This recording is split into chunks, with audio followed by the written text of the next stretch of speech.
Actually have the powers to hire and fire in this company. So Idris, when you are done ranting, you will still pack your things and leave. There is no going back in my decision. Stella confronted Mary, questioning her about her actions at the hospital. Mary was in the kitchen cooking when Stella walked in. "You think I wouldn't find out?" Stella asked. Her facial expression was serious and her presence was commanding. She stood beside Mary as if she wanted to push her into the sink. "You think I didn't know what you did at the hospital?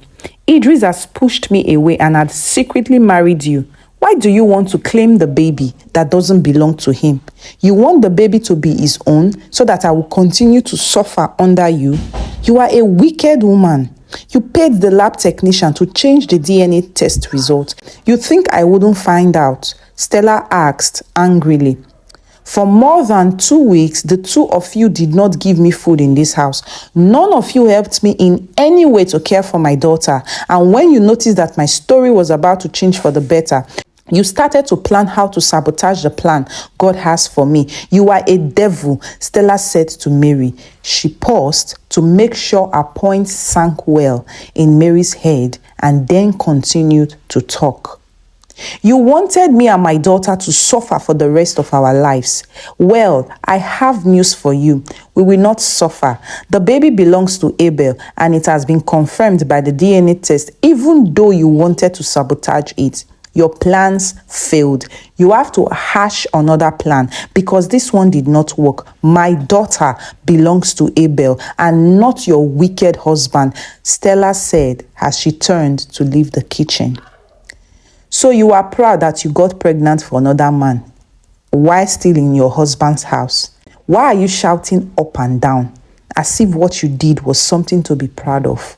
Your husband is still alive.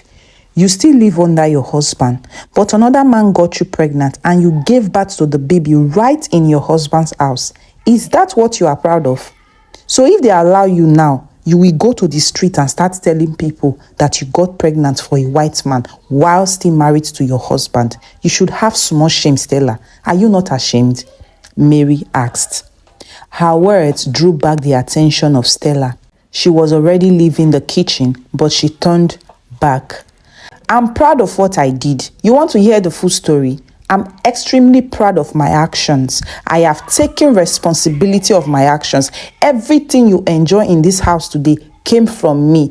Every good thing your so-called husband owns today came from me. The food you eat, the clothes you wear, and the house you live in are all from me. I built the wealth you are enjoying. If I were you, I would be very humble because you don't know what is coming your way. If I were you, I will not be opening my mouth to talk anyhow.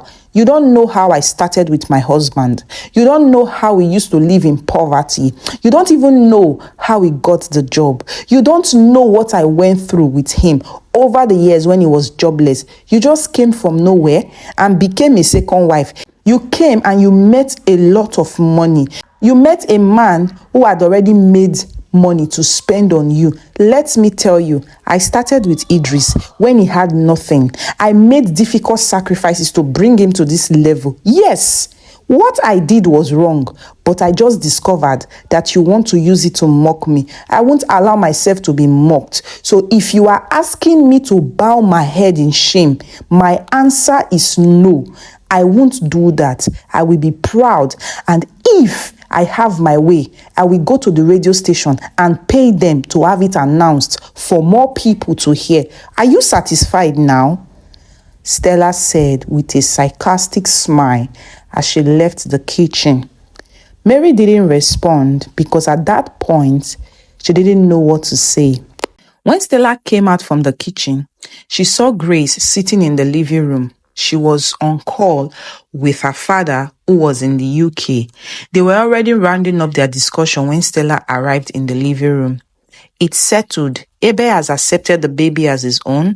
My father has offered the baby 5% shares of the company. This entitles the child to be the head of Nigerian branch.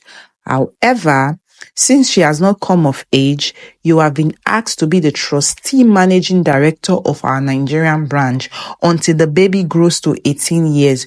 You and Abe are not married, and he has said he won't marry you. But my father has accorded the child the full rights he gives to each member of our family. My father hates shame. So I want to ask, are you educated? Are you intelligent enough to manage a company? This is a very delicate task, and the company could fail if you don't have the skills. Grace asked. I'm not educated, Stella said sadly. In that case, my father said if you are not educated, you can still become the managing director while your husband will be demoted to the post of chief operating officer. Since he is educated and has the skills, he will see to the day-to-day running of the company and then report back to you as his boss. My family is entrusting you with this important responsibility. Please don't fail. If you fail, the company will suffer. I have booked my flight and I'm returning to the UK in a few hours, Grace said to Stella, who was shedding tears of joy. Immediately after Grace returned to the UK, Stella visited the company to take over. Idris did not know what was going on, and he was shocked when Stella walked into his office with swag, holding a baby. What are you doing here? Idris asked. You are fired. You are sacked. Pack your bags and leave this company, Stella said. When Stella walked into the office and announced to her husband that he had been sacked from the establishment, he was taken aback. He started wondering what gave her the power to make such a pronouncement. However, he saw that Stella looked serious and wasn't joking. I said you have been sacked. You are to move your things out of this office immediately, Stella said again to make sure the things she said sank well into Idris' head. And what powers do you have to sack me? Are you the owner of this company? My friend, will you get out of my office before I call the security people to throw you out like a criminal? Who gave you the audacity to come in here and give me orders? Are you out of your mind? Leave this place before I place a call to the security, Idris said. His voice was very loud as he stood up from his chair and spoke to Stella face to face. When you finish ranting, you will still pack your things and leave. There is no going back in my decision to sack you. If you are done shouting, you will still do as I say. Your time is up and you are fired. Stella continued to emphasize the fact that her husband can no longer work in the establishment. What has come over you? Are you now mad or something? How can you sack someone in a company you don't own? How can you sack a staff you did not employ? You can't sack me because I don't work under you. Please, go home and look after your baby before I have you arrested because I don't want to detain a nursing mother, Idris said lividly. I actually have the powers to hire and fire in this company. I have come specifically to show you the way out. Stella fires back, refusing to keep her mouth shut. And who gave you such powers? Or is it because you got pregnant for Abel? Is it because you are the white man's baby mama? You think that gives you the power to order people around? I'm not one of the people you can order around, Idris said. He picked a phone beside him and placed a call to the chief security officer of the company. Within a few minutes, the security man arrived in his office. Throw this woman out of this building and make sure she never enters this company premises again. She should never be allowed into the company premises ever again. Have I made myself clear? Idris said. His voice was loud, showing that he was very angry. But sir, I can't do that, the security officer said. What did you just say? Idris asked. He was surprised that the security man refused to carry out his orders. I said I cannot throw out Madam Stella. I'm so sorry, sir, but my hands are tied, the security man said. Why is that so? Who tied your hands? Why can't you throw her out? Why have you refused to do your job? I should warn you that refusing to carry out my orders is insubordination and it carries heavy consequences. Be warned. Do your job and throw this woman out of my office, Idris repeatedly said. I cannot, sir. She is the new branch managing director and I can't throw my boss out, the security man said. What he said made Idris to laugh out loud. Who made her the branch managing director? Who dash monkey banana? Who in their right senses would make a baby mama the branch manager of an important company like this? Idris asked, still laughing. It's actually true, sir. Here is a document to prove that she is the new branch manager. The document came directly from London, the head office. You can take a look, sir. It was sent to my mailbox yesterday, the security man said. He handed the printed paper to Idris. After reading it carefully, Idris looked at Stella with disdain and anger. So your baby daddy thinks you can run a company as big as this. He thinks you can manage a company. You have no formal education. You have no experience. How are you going to manage a company as big as this? You think managing a company is as easy as opening your legs for Abel? It's not that easy. You need a certain level of competence and you don't have it, Idris said after reading the document and understanding the content. Don't worry about the company or its management. Leave it to me. I can do it. Just watch and see, Stella said. Idris hurriedly gathered his things, carried his bag and left the office. After he left, Stella went and sat on his chair as the new boss. I have peace now. I remember when I first walked into this office and offered my body freely to Mr. Abel to ensure my husband gets a job. I never knew that the step I took would change my life forever. It destroyed my marriage and gave me a baby from Abel. It was a terrible decision, but I'm not ready to fully embrace its consequences. Many things have been damaged, so I will just move with the tide, no going back, Stella said as she kept her baby on the large table and enjoyed her new power. When Idris stepped out of the office and wanted to take his car, the security man ran to him with speed. Sir, you are not allowed to take the car. I have been instructed to take the keys from you, the security man said respectfully. Why? It's my car, Idris said. No, sir. It's the company's car, sir. Since you are no longer the branch manager, you are not allowed to drive it anymore.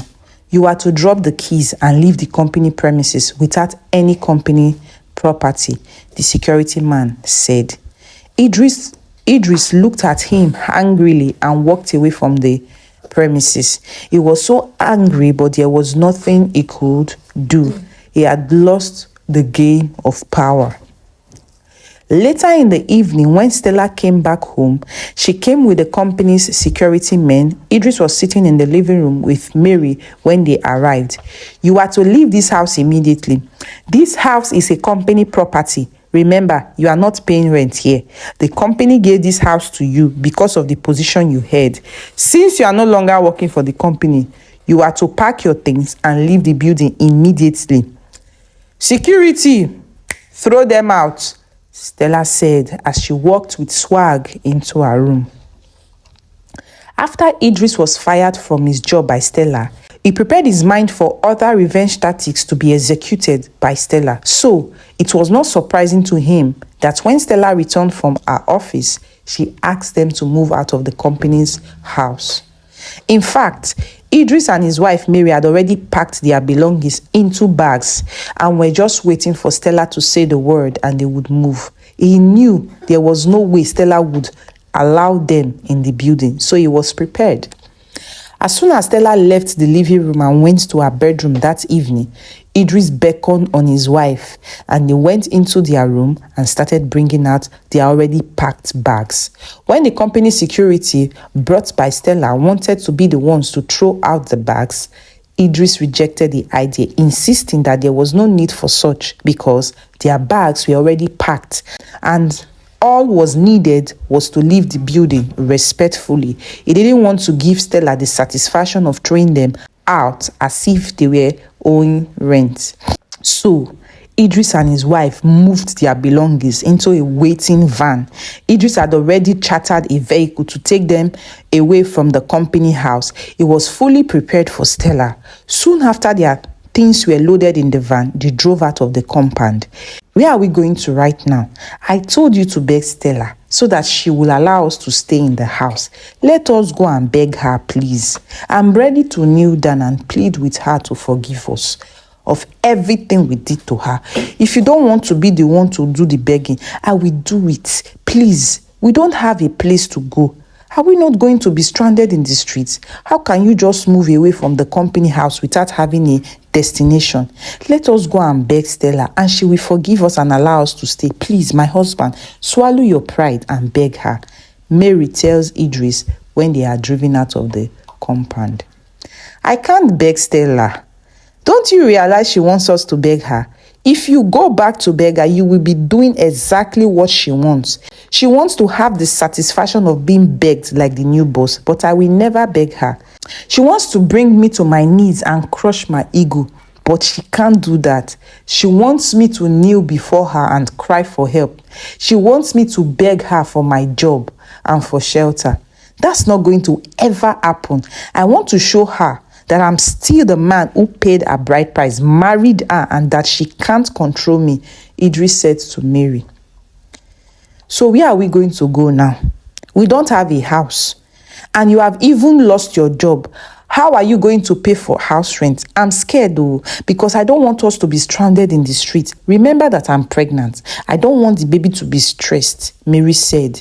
She was crying, but her tears did not move Idris, who was determined not to go back to the company premises. Soon, the vehicle negotiated the street and entered the compound with a new house in it. This is our house, Idris said to Mary as soon as they came down from the van. This house is a 2-story building which looked very beautiful. Mary was surprised to hear what her husband said. What do you mean? Do you mean you rented an apartment in the building or the entire house belongs to us? Mary asked with surprise written all over her face. I mean, it is our house. It belongs to me. I built the house with my money and we are now going to start living in it. We are not going to pay rent here. It is my house and I'm the landlord. So let's go in, Idris said proudly. He had already hired some boys who were waiting to help them move in. Mary was left in shock when they entered the building and she saw the interiors. It was far more beautiful than the company house they left. Her happiness knew no bounds. How were you able to accomplish this? I didn't expect this kind of surprise. I'm still shocked up till now. How were you able to build such a big house? Mary asked her husband that night when they had gone to bed. I started building the house as soon as I got that job and started earning good salary about 2 years ago. I paid for the land instrumentally within 6 months. I started building it in phases each month. I used part of my salary to buy building materials for the house. There was no month that I didn't spend money on the project. I kept on building until I finished it last month. It was not easy, but I was determined to do it. I wanted it to be a surprise to Stella when we were still in good terms, but she misbehaved and I didn't even inform her that I'm building a house. Now you are the one to enjoy the house with me, Idris said to Mary. You are a wise man, my husband. Imagine what would have happened if you did not have this initiative to build your own house. It would have been terrible for us. I'm proud of you, Mary said as they slept off. Meanwhile, Stella woke up the next morning and she was shocked that Idris and his wife did not come to beg her the previous day. Why didn't they come to beg me? Where did they sleep? Why did they move out so fast without even saying a word to me? This is painful. I was expecting Idris to kneel down and beg. But it seems he planned himself very well. I will find out how he managed to handle this so well, Stella said as she left the house to work at the company. When she got there, a lot of files were already waiting for her on the table. Good morning, madam. There are a number of documents for you to attend to. They are very urgent, the company secretary said. When Stella opened the document, she saw a lot of financial calculations and she did not understand anything. She was confused on how to decode the information in the document. If we don't attend to the documents in 2 days, our company will lose out on an important deal worth 500 million naira, the secretary tells Stella. Please leave. I need some time to think, she tells the secretary. With just one file she opened, Stella realized that she cannot do the job. The financial calculations in the documents gave her immediate headaches. This is beyond my understanding. This job is beyond me. What am I going to do now? Stella asked herself in confusion.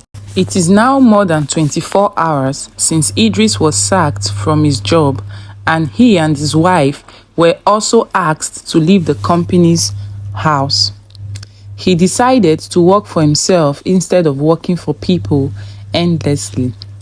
He also decided that he was going to establish a business instead of doing something that would be giving him money only at the end of the month. He had everything planned even before his sack. The house he built, he intentionally had a large store built outside the gate. He immediately turned the store into a supermarket. He noticed that the estate where his house was located was far from the market.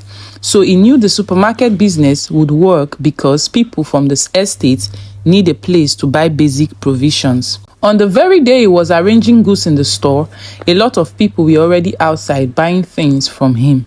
He was overwhelmed with demands from customers who came to patronize him. In the night of that same day, he received a WhatsApp message from Stella. Good evening, Idris. I know I treated you badly, but I'm in a mess right now. I need your help.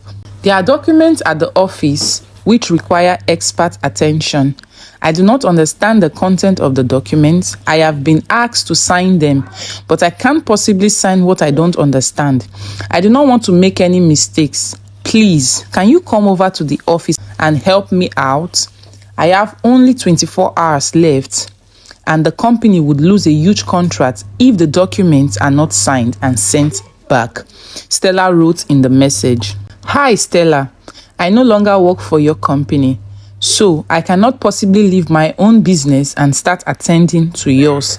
Deal with your problems or look for someone else to help you with it. I'm not the only financial expert in this city, just as I'm not the only man. Besides, I'm too busy running my own business. As you may want to know, I have recently established a supermarket for myself, and I do not want to be distracted from looking after my own business. I don't want to work for you anymore. In fact, I do not want to work for anybody ever again. I want to use my youthful energy to work for myself. Good night, Idris replied. Stella was so heartbroken by the reply she got from Idris. She could not sleep that night, knowing that the next day was the deadline for her to sign the important document. In the morning, she decided to trace Idris' shop. Somehow, she was able to locate the estate after asking around, because Idris' supermarket had become so popular in such a short time.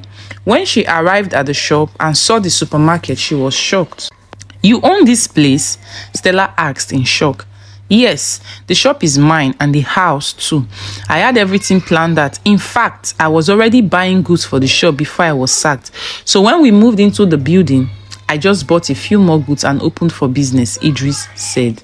Wow, I'm impressed, Stella said. Thanks, Idris replied. Please, Idris, I'm in a very tight corner right now. Please, can you take your job back? I will ask the company to double your salary. I have just realized that the job is not what I can do. I do not understand anything in running a huge organization. I didn't really mean to sack you the way I did. I was just looking for a way to hurt you. I was thinking, when you come to beg me, I will give you the job and the house back. But it turned out you did not come to beg. I was only joking, Stella said tearfully. You were joking? Joking with sack? How can you joke with something as serious as that? You were also joking when you asked me and my wife to leave the company house. What were you thinking? That I would be stranded? It seems you don't know the man you married. Well, now that your jokes have backfired, "What do you want from me?" Idris asked. "I want you to come back and run the company because I cannot do it. It's such a difficult task. I might ruin the company if I insist on doing it. Please, come back. I will double your salary and benefits," Stella pleaded tearfully. "I have already told you that I don't want to work for anyone ever again. You people treat your staff like trash. You don't care about them. All you care about is your selfish interest. You think the job I was doing was so easy? You think I was in the office drinking wine and eating fish? It was a difficult job, but I was doing it to help the company. But the owners decided to entrust it to you because you have become their baby mama. Running a company is not as easy as getting pregnant for another man while living under your husband's roof. Please, leave my shop.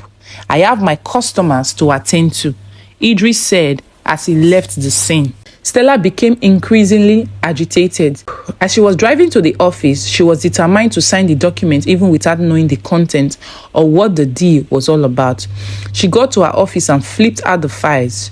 She opened the documents and located the places that needed her signature and then signed. The documents were sent. It turned out that another company was proposing to buy 100% of shares in Stella's company. The next day, the company which had applied to buy the shares arrived. "We have sent the money for 100% shares in your company. We transferred 500 million naira into your company's account. We are now the new owners," one of the men said to Stella when they were ushered into her office. "What? Are you crazy?" Stella asked. "Not at all. We sent a proposal to buy your company and the proposal was approved, signed by you and sent to us yesterday. We have forwarded the money to your company's account and we now own your company. We have evidence because you signed the document yourself, which means you agreed to sell the company to us. We have sent your company the 500 million naira. The deal is done. You are to leave this office so that we can appoint a competent manager," the man said.